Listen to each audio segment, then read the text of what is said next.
हैं, मैं आपको बता दूं कि हम कीर्तन करते कैसे हैं। सर्वप्रथम श्री हनुमान चालीसा का पाठ होता है, जिससे वीर बजरंगबली का आशीर्वाद हमें प्राप्त हो। हनुमान चालीसा जब बना था श्री भक्त शिरोमणि तुलसीदास जी के द्वारा, तो तब उस समय हनुमान जी ने प्रसन्न होकर श्री भक्त शिरोमणि तुलसीदास जी को आशीर्वाद प्रदान किया था कि तुम मुझसे कोई वर मांग लो। भक्त शिरोमणि तुलसीदास जी ने कहा था, प्रभु जो भी हनुमान चालीसा पढ़े उसका संकट आप ऐसे ही टालें जैसे आपने मेरा टाला है। हनुमान जी ने कहा, तथास्तु, मैं तुम्हें वरदान देता हूं, जो भी सच्चे मन से नित्य श्री हनुमान चालीसा का पाठ किया करेगा और प्रभु राम का गुणगान किया करेगा, उस पर मेरी कृपा सदी बनी रहेगी।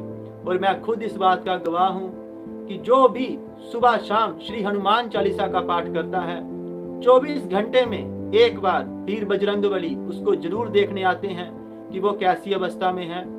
अगर उसे कोई संकट है, कोई कष्ट है, पहली बात तो ऐसा होगा नहीं, लेकिन मान लीजिए किसी तरह की कोई ऐसी क्रिया हो चुकी है, कोई ऐसा कार्य हो चुका है, कोई ऐसा उसके साथ कोई घटना घट गई है जिससे वो बहुत परेशान है, तो 24 घंटे के अंदर अंदर ही प्रभु उससे मिलने जरूर आते हैं और उसके उस संकट का निवारण भी कर जाते हैं।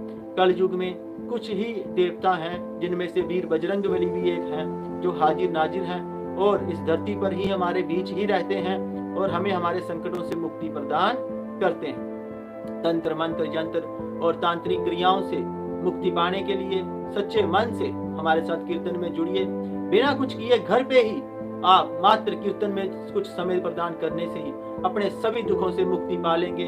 आपको किसी तरह की कोई भी क्रिया करने की आवश्यकता नहीं है। सर्वप्रथम वीर बजरंगबली के आशीर्वाद के लिए श्री हनुमान चालीसा का पाठ किया जाता है। उसके बाद हमने अपने आज तक के करियर में जितनी भी हमारी आयु हुई है, हमने यही देखा है कि 3 तरह की परेशानियां सबको परेशान कर रही हैं। पहली, जो आजकल घर घर की कहानी बनी हुई है कि आज के व्यक्तियों से, आज के इंसान से दूसरे का सुख नहीं देखा जाता। वो खुद चाहे कैसी भी अवस्था में हो, उसे उससे कोई फर्क नहीं पड़ता, ना ही वो इसमें इंप्रूवमेंट करना चाहता है, ना ही वो चाहता है कि मैं भी ऊंचा ऊपर उठूं। बस बैठे बिठाए सपने देखे वो अलग बात है, पर मेहनत कभी नहीं करेगा। लेकिन आज के व्यक्ति से अब किसी दूसरे व्यक्ति का सुख बर्दाश्त बिल्कुल भी नहीं होता। मैं सबको तो नहीं कहता, पर 70 से 80% ये कहानी और तो कहीं नहीं, इंडिया में तो चल ही रही है कि आज के व्यक्ति को ये एक बहुत ही बड़ी परेशानी बन गई है कि वो दूसरे की तरक्की, दूसरे की सफलता नहीं देख पाता। इसकी क्या वजह है कि लोग भगवान से दूर हो रहे हैं और कलयुग धीरे धीरे छा रहा है। वैसे भी जो कलयुग का ही युग चल रहा है, उसी का समय है। तो ऐसे में क्या हो रहा है कि लोग दूसरे का सुख बर्दाश्त नहीं कर पा रहे और तंत्र मंत्र यंत्र टूणे टोट के जोर शोर से चल रहे हैं। अब सबसे बड़ी जो परेशानी आ रही है वो ये आ रही है कि सबको तंत्र मंत्र का नहीं पता। कुछ लोग इस वहम में जीते हैं कि हम तो भगवान को मानते हैं, कुछ इस वहम में जीते हैं कि हमने तो फलाने गुरु जी का नाम लिया हुआ है, और कुछ इस वहम में जी रहे हैं कि ये सब कुछ नहीं होता, ये सब ढोंग ढकोसला है। परंतु मेरे भाइयों, जिसको हाथ लगे हैं सिर्फ वो ही जानता है कि तंत्र क्या होता है, मंत्र की शक्ति क्या होती है और यंत्र कैसे कार्य करते हैं और क्रिया, तांत्रिक क्रिया क्या होती है। ये सिर्फ वही जानता है जो इस दौर से गुजरा हो, जहाँ जिसके साथ ये घटना घटी हुई हो। बाकियों के लिए तो ये भूतों की कहानियों वाला हिसाब है, जिसने देखा वो मानता है, जिसने नहीं देखा वो नहीं मानता।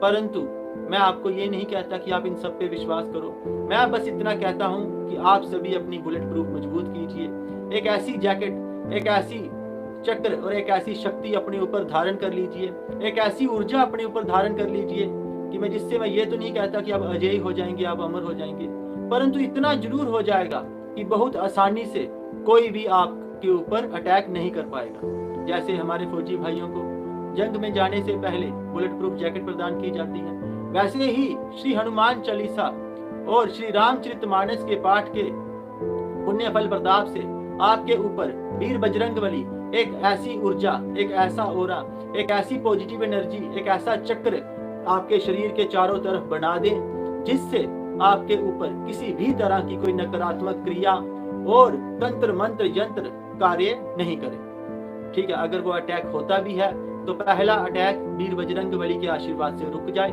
और जब तक दूसरा अटैक हो तब तक आप अपने आप को संभाल लें। यही मेरे मन की पूरे सच्चे हृदय से इच्छा है कि हर व्यक्ति के ऊपर वीर बजरंगबली का, वीर बजरंगबली बिल्कुल शुद्ध साफ वैष्णव है, वो किसी भी तरह की कोई तामसिक क्रिया नहीं करते, तांत्रिक क्रिया नहीं करते, मात्र एक श्री रामचरितमानस के पाठ के सुनने के पुण्य फल प्रभाव से और श्री हनुमान चालीसा के पाठ के प्रभाव से आपके शरीर के ऊपर एक ऐसी पॉजिटिव ऑरा बन जाएगी, पॉजिटिव एनर्जी बन जाएगी कि आपके ऊपर किसी भी तरह की कोई तंत्र मंत्र यंत्र टूना टोटका या तांत्रिक क्रिया का प्रभाव नहीं होगा।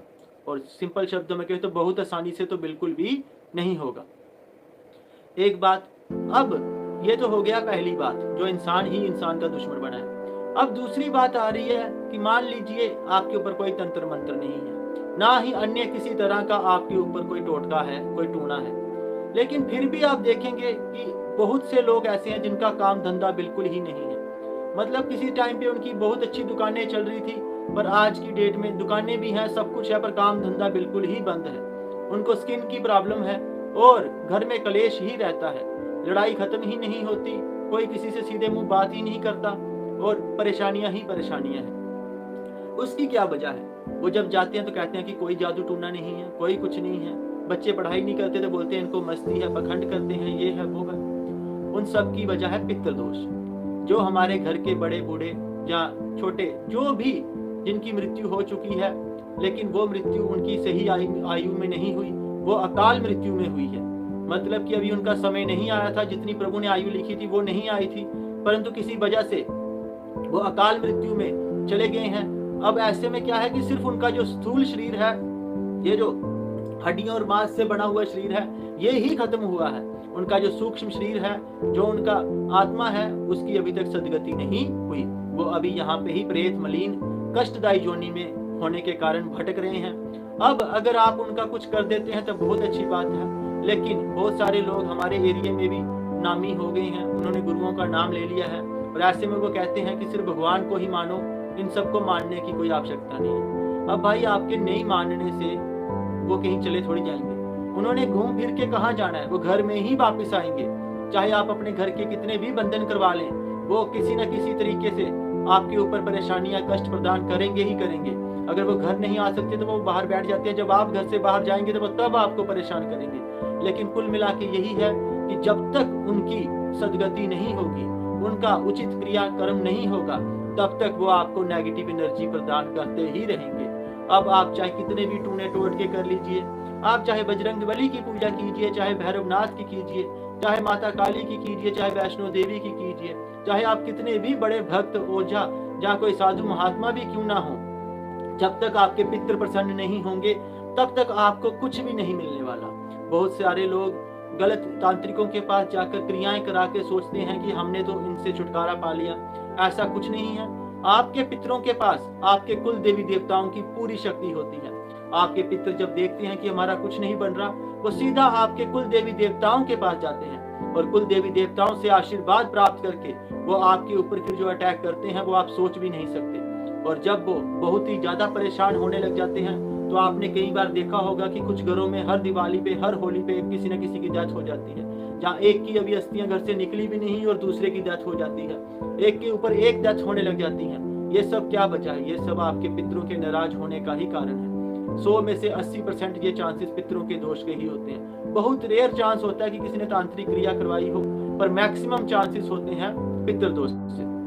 कोई देवी देवता, कोई पीर फकीर, किसी भी तरह की कोई क्रिया आपको पितृदोष से नहीं बचा सकती। पितृदोष का आपको हल करवाना ही पड़ेगा।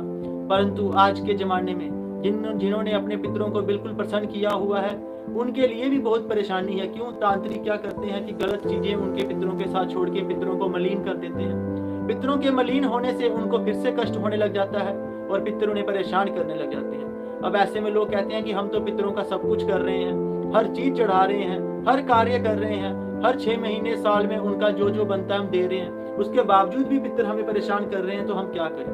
तो ऐसे में आपको समझना चाहिए कि तांत्रिक क्रिया द्वारा या अन्य किसी बंधनों द्वारा आपके पितरों को मलिन किया गया है और आपको परेशान किया जा रहा है। अब ये तो हो गई समस्या, जिसे पितृदोष कहते हैं। अब बात आती है कि इसका समाधान क्या है। तो मेरे भाइयों, हमने काफी मेहनत करके इस समस्या का भी हल ढूंढा है।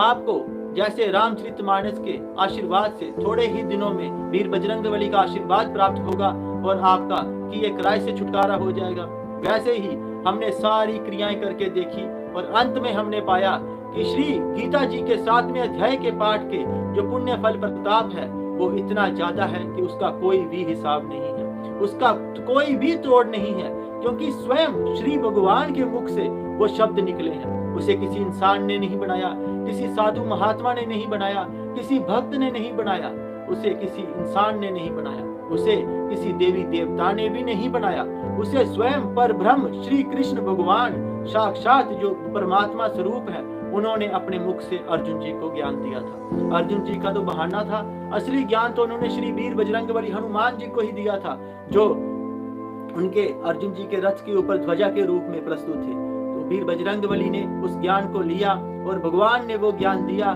जिसे बाद में श्री गीता जी के 7वें अध्याय के स्वरूप में लिखा गया। तो 7वें अध्याय का अगर आप महात्म्य पढ़ें, यूट्यूब इंटरनेट से भी देखें, तो आप देखेंगे वो पितरों के उद्धार के लिए ही है। तो अगर कोई व्यक्ति रोज सच्चे मन से गीता जी के 7वें अध्याय को पढ़े, या सुने, या हमारे साथ ही कीर्तन में इसका रोज पाठ सुने, तो उसके पुण्य फल प्रताप से जब अर्जी लगती है तो आपके पितर चाहे किसी भी जोनी में क्यों ना हो, वो शुद्ध साफ होके प्रभु के धाम को चले जाते हैं, उनकी सदगति हो जाती है, वो प्रेत मलिन कष्टदायी जोनी से मुक्त हो जाते हैं। तो पितृ दोष से जो सबसे बड़ा इस समस्या का समाधान है वो मात्र गीता जी के 7वें अध्याय के पाठ का श्रवण करना ही है। इसलिए हम रोज आपको गीता जी के 7वें अध्याय का पाठ सुनाते हैं, जिसके सुनने मात्र से ही ना सिर्फ आपके पितृ, जो किसी और के पितृ भी तांत्रिकों द्वारा आपके घर में आ चुके हैं, बड़े से बड़ा जिन, बड़े से बड़ा बेताल, बड़े से बड़ा प्रेत, बड़े से बड़ी कोई भी शक्ति, ये किसी न किसी समय पे इंसान ही थे, आदमी या औरत ही थे, ये मनुष्य ही थे। परंतु क्या हुआ, इनकी सदगति नहीं हुई, इन्होंने कुछ ऐसी विद्याएं सीखी, कुछ ऐसे कार्य कर दिए जिनकी वजह से इनकी गति नहीं हुई, और वो यहीं पे प्रेत जोनी में होने के कारण भटकने लग गए। लेकिन जब आप भगवान जी के पाठ को इनको सुनाएंगे, उसका पुण्य फल इनको प्रदान करेंगे, तो चाहे वो जिन कितना भी शक्तिशाली क्यों ना हो, वो प्रेत आत्मा कितनी भी शक्तिशाली क्यों ना हो, भगवान के नाम से वो सदगति को प्राप्त होगा, शुद्ध साफ हो जाएगा, देव योनि में आ जाएगा, और जब उसकी गति होगी तो वो आपको भी ढेर सारा आशीर्वाद प्रदान करेगा। उस आशीर्वाद से आपको इतना पुण्य फल प्राप्त होगा कि आपकी आने वाली कई पीढ़ियां तर जाएंगी, उन्हें किसी भी तरह की कोई संकट या कोई कष्ट परेशानी नहीं आएगी। इतना वीर बजरंगबली और श्री गीता जी के 7वें अध्याय के पाठ का पुण्य फल प्रताप है। तो आप सभी खुद इसको करके देखिए, हमारे साथ इसको करिए, और जितना हो सके गीता जी के 7वें अध्याय का पाठ किया करिए। ये दो समस्याएं खत्म हो गई। पहली थी कि एक राय से मुक्ति हुई सकारात्मक ऊर्जा के प्रभाव से, दूसरा हुआ पितृदोष, वो भी खत्म हुआ गीता जी के 7वें अध्याय के पुण्य फल प्रताप से। अब आती है तीसरी बात। तीसरा आता है, हर व्यक्ति को आज के समय में धन चाहिए, ठीक है, उसे अपने जीवन को सुखमय बनाने के लिए कई सारी वस्तुओं की आवश्यकता है। मात्र सिर्फ एक धन से भी परेशानियां खत्म नहीं हो जाती। हमने देखा है बहुत सारे व्यक्ति हैं इस दुनिया में, खासकर दिल्ली साइड चले जाइए, मुंबई में चले जाइए, यहाँ पे लोगों के घर में 1.5 करोड़ की गाड़ियां लगी हुई हैं, पर उनसे पूछो कि आप सुखी हो, बोलते हैं बिल्कुल भी सुखी नहीं है। किसी के घर में इतनी समस्याएं हैं, सिर्फ एक धन को छोड़ के बाकी उनके घर में टोटली समस्या है। और 90% लोगों को देखोगे तो मानसिक परेशानी है, दिमागी दुख है, दिमाग में इतनी टेंशन है, इतनी स्ट्रेस है, इतनी परेशानी है कि माइग्रेन तक हो चुकी हुई है बहुत सारे लोगों को। डॉक्टरों की दवाइयां खा खा के, रेस्ट की दवाइयां खा खा के वो दिन रात निकाल रहे हैं। तो उन्हें कोई पूछे कि उन्हें किस चीज की कमी है, उनके पास तो अपार धन है, करोड़ों की उनके पास कारें हैं, उसके बावजूद भी वो परेशान क्यों है? तो उसकी वजह है सिर्फ और सिर्फ नेगेटिव एनर्जी, नकारात्मक ऊर्जा। और इसका क्या है, हमने इसका तोड़ निकाला है कि मंत्र जाप। अगर आप रोज कुछ समय 10, 15, 20 मिनट भी मंत्र जाप करें, या किसी से करवाएं, या हम जाप करते हैं वहां पे आप अपनी अर्जी लगाएं, और उस मंत्र जाप का जो पुण्य फल है वो आपको प्राप्त हो, मंत्र जाप की जो शक्ति है वो आपको प्राप्त हो, तो आपका मन बिल्कुल शांत होगा, पॉजिटिव एनर्जी से भरा रहेगा, सकारात्मक विचार आएंगे, सकारात्मक सोच होगी, सकारात्मक मन होगा, और आपका मन प्रभु की भक्ति शक्ति और आशीर्वाद से हमेशा खुश रहेगा, दिमाग बिल्कुल शांत रहेगा, स्ट्रेस, टेंशन और माइग्रेन जैसी परेशानियां आपके पास भी नहीं आएंगी। और जो आपकी इच्छा होगी उसमें भी आपको प्राप्त करने में काफी मदद मिलेगी। क्यों? अगर आपका मन शांत होगा, प्रभु के आशीर्वाद से आपको बल बुद्धि विद्या प्राप्त होगी, तो आप बड़े से बड़े कार्य को भी बड़ी आसानी से करने में सक्षम हो जाएंगे। लेकिन अगर आपके दिमाग में टेंशन है तो आप छोटे से कार्य को करने में भी पागल हो जाएंगे। तो हमने 3 उपाय निकाले हैं। पहला, श्री रामचरितमानस का पाठ, हनुमान चालीसा का पाठ, और दूसरा श्री गीता जी के 7वें अध्याय का पाठ, और तीसरा मंत्र जाप। मंत्र जाप के तो इतने पुण्य फल हैं, बस वो श्री गुरु के मुख से होना चाहिए। और आप अगर उसका 20-25 मिनट भी रोज जाप करते हैं तो कुछ ही दिनों या महीनों में या हफ्तों में वो इतना चमत्कारिक प्रभाव दिखाने लग जाता है। हो सकता है स्टार्टिंग में परेशानी आए, पर उसके बाद वो इतना प्रभाव दिखाता है कि आप जहाँ बैठ जाएंगे वो जगह भी पॉजिटिव होने लग जाती है, वो जगह उस जगह में भी पॉजिटिविटी आने लग जाती है, आपकी ऑरा ही एक पॉजिटिव एनर्जी प्रोड्यूस करने लग जाती है। तो 3 उपाय जो इतने कारगर हैं कि आप सोच भी नहीं सकते, इन्हीं तीनों को फॉलो करके आज तांत्रिक लोगों का इलाज कर रहे हैं। तो मैं ये तो नहीं कहता कि आप लोगों का करो, परंतु कम से कम अपने घर परिवार का तो ख्याल रखो। अपने परिवार के लिए तो आपको भटकना ना पड़े, इसके लिए हम रोज कीर्तन कर रहे हैं। आप हमारे साथ जुड़िए। स्टार्टिंग में आपको परेशानी आएगी तो अब उसके लिए हम आपका साथ दे रहे हैं, आपको पाठ करके दे रहे हैं, आपको मंत्र जाप भी करवा रहे हैं। उसके बाद आप खुद सीख जाएंगे। आप हमारे साथ भी जुड़े और खुद भी इसको करें और अपने जीवन में सुख का अनुभव करें। ये जो 4 दिन की जिंदगी प्रभु ने प्रदान की है, इसको सुखी सुखी बिताएं। सारी चीजें जरूरी हैं, सारे काम करिए, परंतु कम से कम 25-30 मिनट, कुछ मिनट तो रोज प्रभु के नाम के जरूर निकालिए। स्टार्टिंग में आप मन मार के भी आना पड़े तो आप आइए, उसके बाद प्रभु का आशीर्वाद आपको प्राप्त हो जाएगा और फिर खुद ही आप श्री वीर बजरंग बली की तरह राम राम करते हुए झूमते हुए फिरेंगे। तो सभी बोलिए सियावर रामचंद्र भगवान की जय।